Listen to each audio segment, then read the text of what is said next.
આ પલાસની ગામનો સંપનો કૂવો છે અહીંયા આગળ, બરાબર છે. હવે અહીંયા આગળ આ ફૂલ પાણી ભરેલું, જોજો ભાઈ બતાવો છે એમને, આ બધું પાણી ભરેલો છે, બરાબર છે, ફૂલો ફૂલ.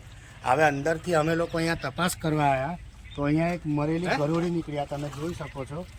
બતાય ભાઈ એમને, આ જોઈ લો, આ મરેલી ગરોળી છે, બરાબર છે.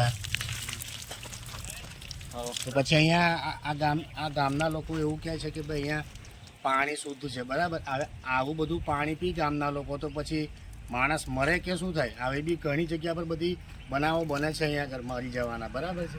તો અહીંયા કેવી પરિસ્થિતિ થાય, બરાબર. એટલે સરકાર કહે છે કે અમારું બધું કમ્પ્લીટ હોય છે, તો આ કેવું તમારી આ વિકાસના કામો આવા છે તમારા?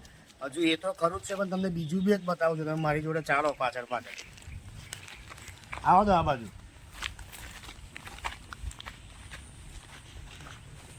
આ કૂવો બતાવો, જો આ કૂવો છે હવે નવો, પેલો જૂનો છે, બતાવો. એ જૂનો કૂવો છે, આ નવો કૂવો છે, હજુ હમણાં જ બનાવ્યો છે, લગભગ 3-4 મહિના થયા, બરાબર છે. હવે બહેનો તો છે, પાઇપનો કોઈ નિકાલ નથી, કશું જ નથી.